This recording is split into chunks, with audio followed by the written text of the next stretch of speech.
Shane Davis, I don't understand how people follow him at this juncture. He is such an insufferable just jerk towards other comic creators, just trying to tear everybody down outside this little circle jerk of ComicsGate.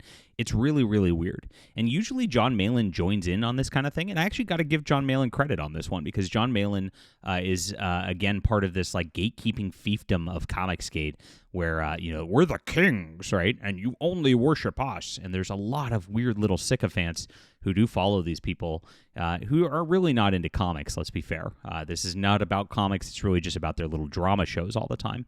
And in this one, they're now trying to tear down Per Berg, who is NARWHAL, who's worked with your boy Zach on various projects, who actually got a gig with Mark Millar from Dark Horse Comics and Netflix to do this Vatican City comic, which is awesome. I gave a nice review of the comic last week if you've not seen it, and it is going to be a 3-issue series. I'm going to review every single issue because I want to promote good comics. That's what we're about here, is good comics and building good comics with good people, especially Christian conservatives out there. And, Mark Millar is not a conservative, but he is a Christian. Of course, NARWHAL's, at least moderately on our side. And this is a beautiful Christian work of art, and I love it. And so this is the type of thing that is a big deal that we should be celebrating together and encouraging people to read and buy. Because if this type of stuff gets into comic shops and it does really, really well, it kind of changes the dynamic of the comic industry. That's what ComicsGate was supposed to be about, if you guys don't remember. Because, of course, Shane Davis wasn't there at the time. He leached onto this later on as a grifter, and, that's kind of the thing. And I'll actually go to my first encounter with Shane Davis back in the day. Absolutely crazy. And this guy really is the worst of these people out there that really should not be propped up into these positions of leadership or authority of a comic movement. We got to change things, and we're really changing things here, my friends, and that's what we're working on, changing the culture of comics, and that means in these movements, and that means in everything, and that is what we got to do, my friends. So please, sign up for my newsletter. This is in the description below. This is very important because I'm working hard with a lot of great artists who are really on our side. We're changing the culture with our beautiful storytelling. Our stories we've got sci-fi, fantasy, superhero. I'm doing everything in lots of different genres, all because I want to just give a little something for everybody to kind of get everybody building on this movement and building something fantastic. So check this out. I've got 9 graphic novels right now in development. I don't want you to lose you. And so I want you to sign up for my newsletter in the description below. You get 3 free books for doing so, including a free graphic novel, which is an amazing deal. It's $50 value just for signing up. That way I can stay in touch with you when I crowdfund and the like. Look, I'm banned from Kickstarter and Indiegogo. I don't get any natural foot traffic. I'm going to be on Fund My Comic because that's a Christian-owned website, and I want to support Christian-owned websites. And they're fantastic. They're pro-free speech. They're great people over there. But they don't get as much foot traffic. I'll be honest about that. And so the only way I can reach you is actually just from direct contact with you. And I want to stay in contact with you. I reply, by the way, if anybody ever replies to my newsletters and messages me, I try to reply to everybody. Sometimes I miss if I'm busy and I get a lot of emails, but I try to, of course, stay with you guys because it's all about creating great fans, creating great friends, building a network, and building a community. And that's what we're doing here. This is what ComicsGate was supposed to be originally. So if you are on board with this, if you like great comics, if you really want to do something different, sign up here in the description below. And if you want to support us too, we do have a web store. I have all of my books here because part of the problem with the comic book industry, again, and these guys also perpetuate this stuff, is this fake collectibility market where it's everything's got to be this graded thing you put away in bag and board. I don't want any of my stuff bagged and board. I want you to read it. I want to cultivate readers, right?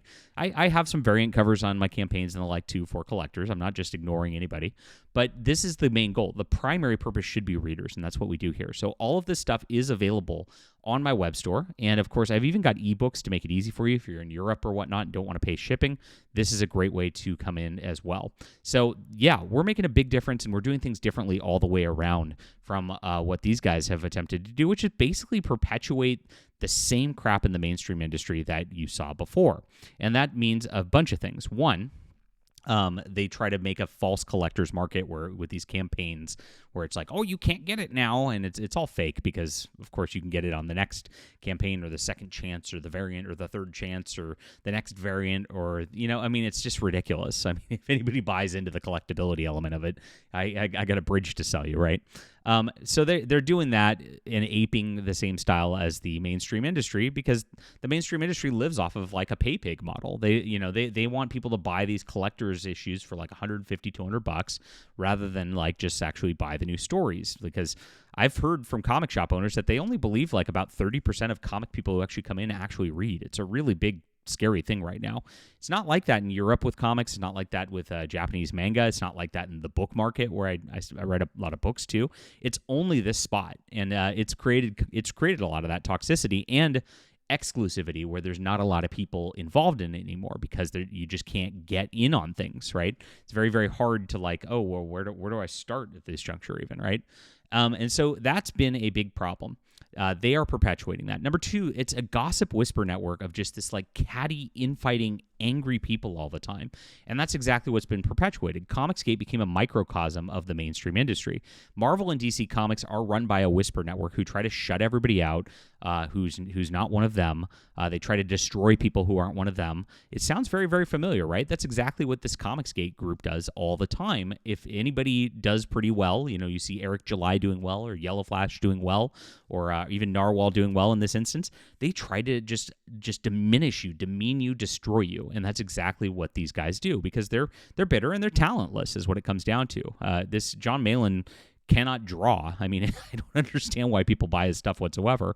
And then on top of this, Shane Davis, he is the same thing. His talent level's like mediocre. He's not a good writer or anything like that. And so, of course, he's just getting stuff built and based off of this drama chats and these live streams that they do for hours and hours as telethons to suck money out of pay pigs at exorbitant amounts. It's all based on there being Marvel and DC artists, right? It's actually the same whisper network. Believe it or not, if you look at what they created, everybody else who's not a former and Marvel DC artist is not a real king, right? This is what they do. And so they put the mainstream as what you're supposed to follow. And so that's how they build their fake authority here, right?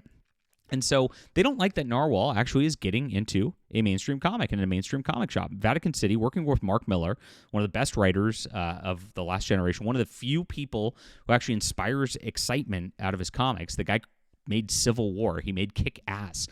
Kick-Ass, like this whole movie market of stuff wouldn't exist without Kick-Ass, which he did all independently on a shoestring budget. I mean, that really set things off because that was so successful.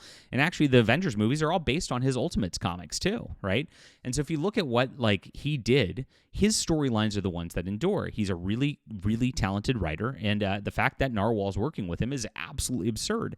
And it is great. Somebody of our own got brought up into this business and got brought up into something much bigger than he would have seen otherwise, and this is actually creating a great following for NARWHAL, and it's a good thing. We should all be cheering for this and championing it and making sure that our comic shops are ordering this for us. This is like ground zero. We need to be supporting this. And of course, that's why I did an interview with them for Fandom Pulse. That's why I reviewed it here on the channel. That's why I'm talking about it now. It's because it's something that's very, very important to the culture. So naturally, they go on and poo-poo it. As it's shown here in this clip, Shane Davis tries his hardest to knock down a fellow comics creator's success. He wouldn't want that kind of prestige anyway. These guys' humor is something else. And so he starts this video right here, and it's really, really crazy. He's like, what's the big deal about this anyway? Just trying to minimize it and poo-poo it.